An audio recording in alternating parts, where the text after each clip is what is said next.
সুধী দর্শক, Islamic video টিউবের নিয়মিত আয়োজন আমিও জানতে চাই ইসলামিক প্রশ্নোত্তরের অনুষ্ঠানে আপনাদের স্বাগত। প্রশ্ন: হজ করে নিজেকে আলহাজ বলা যাবে কি? উত্তর: না, এটা ঠিক না, আমরা এটি করব না। আপনাকে নামাজ পড়ে আল মুসল্লি বলেন বা রোজা করার পরে সায়েম বলা হয় নাকি? হজ আল্লাহর ইবাদত। কোরআনে কারিমে এসেছে আল্লাহর জন্য হজ আদায় করবে। যদি মনে মনে এটা ভাবেন যে আমি হজ আদায় করার পর লোকে আমাকে হাজি বলবে আর আমিও নিজেকে হাজি বলে বেড়াবো, তাহলে এই হজের সওয়াব আর আখিরাতের জন্য থাকবে না, বরং দুনিয়াতে আপনাকে হাজি বলে ডাকবে। আপনি হাজি উপাধি পেয়েছেন, ব্যাস, এ পর্যন্তই আপনার হজের ফজিলত। এই জন্য এটি করবেন না। মানুষ যদি আপনাকে বলে যে হাজি সাহেব কেমন আছেন, এটি মানুষের ব্যাপার, কিন্তু আপনি নিজেকে আলহাজ অমুক এবং আলহাজ বলার জন্যই আমি হজ করতে যাচ্ছি, তাহলে কিন্তু এই হজ আল্লাহর কাছে কবুল হবে না। অথবা সামনে নির্বাচন আসছে, পোস্টারে আলহাজ লিখব, তাহলে সেটি নির্বাচনের পোস্টার পর্যন্তই শেষ। আখেরাতে এর জন্য কোনো সফল পাওয়া যাবে না এবং আপনি আশাও করবেন না। হাদিসের মধ্যে তিনজনের কথা এসেছে। একজনকে জিজ্ঞাসা করা হবে, তুমি আমার জন্য কি করেছো? উত্তরে বলবে, শহীদ হয়েছি।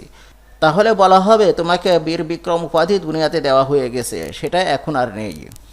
হাফেজ কারি সাহেব যারা সুন্দর তেলাওয়াত জানেন, তাদের বলা হবে, আপনি কি করেছেন? উত্তরে বলবে, আমি কোরআন শিক্ষা দিয়েছি। তখন বলা হবে, আপনি তো কোরআন শিক্ষা দিয়েছেন নিজেকে কারি বলার জন্য, ইত্যাদি। সুতরাং আলহাজ উপাধি পাওয়ার জন্য বা পোস্টারে আলহাজ লেখার উদ্দেশ্যে যদি কারো থাকে, তাহলে সেটির সওয়াব এখানে শেষ। এই সওয়াব আর আখিরাতের জন্য থাকবে না। এই জন্য আমরা এগুলো করব না। আল্লাহ আমাদের হেফাজত করুন, আমিন। প্রশ্ন: শিশুরা জন্মের পর একটা চিৎকার দেয়। অনেকেই বলেন জন্মের সঙ্গে সঙ্গে শয়তান তাদের ধোঁকা দেওয়ার চেষ্টা করে। এই আকিদা কি সঠিক? তোর আমিও শুনেছি এমন বক্তব্য, কিন্তু কোরআন শরীফে এই ব্যাপারে কোনো বক্তব্য আসেনি। রাসূল সাল্লাল্লাহু আলাইহি সাল্লাম বা সাহাবাই কিরামদের মধ্যে কেউ এই আকিদা পোষণ করেছেন মর্মে কোনো দলিলও নেই। সুতরাং জন্মের পরপরই শয়তান নবজাতকদের ধোঁকা দেওয়ার চেষ্টা করে, তাই শিশুরা চিৎকার দেয়। এই আকিদা সঠিক নয়, এটি সহিহ হাদিসের মধ্যে পাওয়া যায়নি। প্রশ্ন: ঈদের নামাজ শেষে কুলাকুলি করা কি বৈধ নাকি বেদাত? উত্তর: কুলাকুলি করাকে বেদাত বলা যাবে না, এটি আমাদের নিজেদের সংস্কৃতি। সাহাবাই কিরামরা ভাবের আদান প্রদান এভাবে করতেন। আমরা ঈদের মাঠে যে কুলাকুলি করি, সেটা আমাদের ভালোবাসার বহিঃপ্রকাশ মাত্র। এর মাধ্যমে মানুষের মধ্যে হৃদ্রতাপূর্ণ সম্পর্ক বাড়ে। একে বেদাত বলা যাবে না, বরং এটা আমাদের লোকাচার। এক এক দেশে এক একভাবে মনের ভাব প্রকাশ করে, ভালোবাসা প্রকাশ করে থাকে। সুদানে একভাবে করে, সৌদি আরবে একভাবে করে। একে আমরা বেদাত বলবো না। প্রশ্ন: কসাইরা ওজন বাড়ানোর জন্য যে রক্ত মাখানো কলিজা বিক্রি করে, সেটা খাওয়া কি জায়েজ? উত্তর: রক্ত মাখানো কলিজা ধুয়ে ফেললেই তো রক্ত চলে যাবে। কলিজা খাওয়া হালাল, এটা খাওয়া হারাম না। এছাড়া রগ, নাড়িভুড়ি এগুলো খাওয়াও হারাম নয়, খাওয়া যাবে, কারণ এই পশুগুলো তো আল্লাহর নাম নিয়ে জবাই করা হয়েছে। সুতরাং সবই হালাল হয়ে যাবে। প্রশ্ন: চিঠিতে সালাম দিলে সেই সালামের উত্তর কি মুখে উচ্চারণ করতে হবে নাকি চিঠিতে লিখে দিতে হবে? উত্তর: না, তখন বলতে হবে ওয়া আলাইহিস সালাম। যে ব্যক্তি সালাম দিয়েছেন, ওনার সালাম পাঠ করার পর যিনি পড়ছেন তিনি বলবেন ওয়া আলাইহিস সালাম, অর্থাৎ তার উপরও শান্তি বর্ষিত হোক। অথবা ওয়া আলাইকা সালামও বলা যেতে পারে। উপস্থিত নেই, এই জন্য ওয়া আলাইহিস সালাম বলাই উত্তম। চিঠির বাইরেও যদি কেউ কারো মাধ্যমে সালাম পাঠায় বা ফোনে বলায় যে অমুক আপনাকে সালাম দিয়েছেন, তখন বলবে ওয়া আলাইকা ওয়া আলাইহিস সালাম, আপনার উপরে এবং তার উপরেও শান্তি বর্ষিত হোক।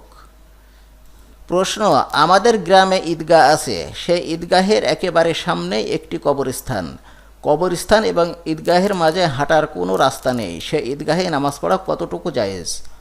উত্তর: সরাসরি যদি কবরস্থান হয়ে থাকে, তাহলে সে ঈদগাহে নামাজ আদায় করা জায়েজ নেই, যেহেতু রাসূল সাল্লাল্লাহু আলাইহি সাল্লাতু ওয়াসসালাম হাদিসের মধ্যে বলেছেন, তোমরা কবরের দিকে মুখ করে নামাজ আদায় করবে না। প্রশ্ন: আমাদের বাসায় অনেক পুরানো আল কোরআন রয়েছে, যা পড়ার মতো অবস্থায় নেই। এখন এই কোরআন শরীফ কি করা যায়? উত্তর: ধন্যবাদ, গুরুত্বপূর্ণ প্রশ্ন করেছেন। অনেক সময় দেখা যায় কুরআনে কারিম বেশি দিন থাকতে থাকতে পাতাগুলো নষ্ট হয়ে যায় এবং পড়ার যোগ্য থাকে না। যদি এমন হয়, তাহলে উত্তম হচ্ছে একটা ভালো জায়গা বেছে মাটিতে কোরআন শরীফটি পুঁতে ফেলা। যদি এটি করতে সক্ষম না হন, তাহলে পানিতেও আপনি ফেলে দিতে পারেন। যদি আপনি মনে করেন যে মাটিতে রাখলে কেউ হয়তো উঠিয়ে ফেলতে পারে অথবা কোনোভাবে কোরআনের অবমাননা হতে পারে, সেক্ষেত্রে পুড়িয়ে ফেলে আপনি মাটিতে পুঁতে ফেলতে পারেন, এটি জায়েজ আছে। ওসমান ইবনে আফফান রাদিয়াল্লাহু তাআলা আনহু যখন কোরআনে কারিমের মুসাহাফগুলো একত্র করলেন, তখন যেগুলো অতিরিক্ত রয়ে গেল দেখলেন যে এগুলো আর কাজে লাগবে না, তখন সবগুলোকে একসঙ্গে করে পুড়িয়ে ফেললেন, তারপর মাটিতে পুঁতে দিলেন। ওসমান রাদিয়াল্লাহু তাআলা আনহুর আমল থেকে এটি আমরা জানতে পেরেছি, সুতরাং এটি করা জায়েজ রয়েছে। কিন্তু কোরআনে কারিমের যাতে কোনো অবমাননা না হয়, এটা ডাস্টবিনে অথবা রাস্তায় ফেলা যাবে না, অথবা এমন জায়গায় নিক্ষেপ করা যাবে না যেখানে কোরআনে কারিমের অবমাননা হতে পারে। কোরআন শরীফ যদি নষ্টও হয়ে যায় বা যে পর্যায়ে থাক না কেন, কোরআন যেখানে সেখানে ফেলা যাবে না। প্রশ্ন, ছেলের সুন্নতে খাতনায় অনুষ্ঠান করা যাবে কি? উপহার দেওয়া যাবে কি? উত্তর, খাতনা সুন্নাহ, কিন্তু এখানে কোনো অনুষ্ঠান ইসলামে নেই। আমরা তো আনন্দ করতে করতে সব জায়গায় আনন্দ খুঁজে বেড়াচ্ছি। আকিকার সঙ্গে সঙ্গে খাতনায়ও অনুষ্ঠান করতে চলে যাই। অনুষ্ঠান করতে পারলে যেন আমরা আলাদা মজা পাই, অথচ এখানে যে খরচটা হয় সেটা অনেক সময় অপচয়ের রূপ নেয়। এর চেয়ে গরিবদের দান করলেও কিন্তু সব বেশি হতো। ইসলামে খাতনার কোনো সুন্না অনুষ্ঠান নেই, এমনকি আকিকাতেও একই কথা, আলাদা করে কোনো সুন্না অনুষ্ঠান নেই। ইসলামে এটি ছিল না যে লোকজনদের দাওয়াত দিয়ে সেখানে অনুষ্ঠান করতে হবে, সুতরাং এই অনুষ্ঠানগুলো পরিহার করাই শ্রেয়। আকিকাতে যে ছেলের জন্য 2টা বকরি, মেয়ের জন্য 1টা বকরি জবাই করা হয়, সেই বকরি নিজেরা খাবে, অন্যদের খাওয়াবে, তাতে কোনো অসুবিধা নেই, কিন্তু এখন সেটা অনুষ্ঠানের রূপ নিয়েছে। আনুষ্ঠানিকতা এক্ষেত্রে বাহুল্য, আবার এই অনুষ্ঠানে যাওয়ার সময় উপহারও নিয়ে যেতে হবে, নয়তো দাওয়াতকার কিছু মনে করবে, এমনটাও ঘটে থাকে। এই যে আকিকা এবং খাতনায় কিছু একটা নিয়ে আসা, এটা কিন্তু এক পর্যায়ে লজ্জায়ও রূপ নেয়। অনেক সময় দেখা যায় উপহার দেওয়ার সামর্থ্য না থাকায় সে অনুষ্ঠানে অনেকে আসেন না। এটি একদিকে সমস্যার সৃষ্টি করে, আবার বাড়াবাড়িও হয়ে যায়। এজন্য এটির প্রয়োজন নেই। সুন্নতে খাতনা করবেন আল্লাহর সন্তুষ্টির জন্য। প্রশ্ন, টুপি মাথায় না দিয়ে নামাজ পড়লে কি নামাজ আদায় হবে? উত্তর, টুপি মাথায় দিয়ে নামাজ না পড়লে নামাজ হবে না এমন কথা দুনিয়ার কেউ বলেনি। টুপি হচ্ছে একটি আদব বা সৌজন্যবোধ। নামাজের একটি সৌজন্যবোধ কিন্তু ওনার থাকা উচিত, কারণ আল্লাহ তাআলা কোরআনে কারিমের মধ্যে বলেছেন, হে বনি আদম, প্রত্যেকটি সেজদার জায়গাতে তোমরা সৌন্দর্য অবলম্বন করো।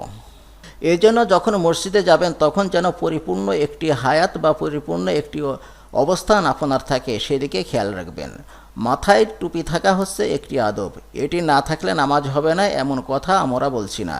চেষ্টা করবেন মাথায় টুপি দিয়ে নামাজ আদায় করতে, তারপরও নামাজ কিন্তু আপনাকে পড়তেই হবে, এটি খেয়াল রাখবেন। প্রশ্ন, হাততালি ও শীষ দেওয়া কি হারাম? উত্তর, কোরআনে কারিমে আল্লাহ তাআলা বলেছেন, কাফেররা আল্লাহর ঘরের কাছে যে নামাজ আদায় করত তার মধ্যে শীষ ছিল, উলুধ্বনি ছিল, এমনকি হাততালি দেওয়াও ছিল। আরবদের মধ্যে এই প্রচলন ছিল। যেহেতু এটি কাফেরদের একটি আচরণ এবং নবী করিম সাল্লাল্লাহু আলাইহি সাল্লামের মাধ্যমে আল্লাহ তাআলা সেগুলোকে বাতিল করে সঠিক পদ্ধতি আমাদের শিখিয়ে দিয়েছেন। মুবারকবাদ, আলহামদুলিল্লাহ, সুবহানাল্লাহ ইত্যাদি শিখিয়ে দিয়েছেন। আমরা সেই পদ্ধতি অবলম্বন করব। তারপর ইবাদত হিসাবে না নিয়ে ব্যক্তিগত অনুষ্ঠানে যদি কেউ পালন করে তাহলে সেটি হারামের পর্যায়ে যাবে না, কারণ এগুলো ইবাদতের অংশ নয়। নবী করিম সাল্লাল্লাহু আলাইহি সাল্লামের আমলে যে নিষেধাজ্ঞা ছিল সেটি ছিল নামাজ, অর্থাৎ ইবাদত জাতীয় কোনো অংশে কেউ যেন শীষ উলু না দেয় বা হাততালি না দেয়। ব্যক্তিগত পর্যায়ে একে অপরকে খুশি হয়ে হাততালি দিলে তাকে হারাম বলার কোনো সুযোগ নেই। এটি ব্যক্তিগত আদত, অভ্যাসের মধ্যে পড়বে, সেগুলোকে কঠিন পর্যায়ে না নেওয়াই ভালো। কোনো অনুষ্ঠানে যদি হাততালি দেওয়া হয়, মারহাবা বলা হয়, শীষ দেওয়া হয়, তাহলে সেগুলো কোনো দোষের মধ্যে পড়বে না। সুধী দর্শক, এতক্ষণ ইসলামিক ভিডিও টিউবের সাথে থাকার জন্য ধন্যবাদ। পরবর্তী আপডেট ভিডিও পেতে লাইক, কমেন্ট, শেয়ার করে আমাদের সাথেই থাকুন। আল্লাহ হাফেজ।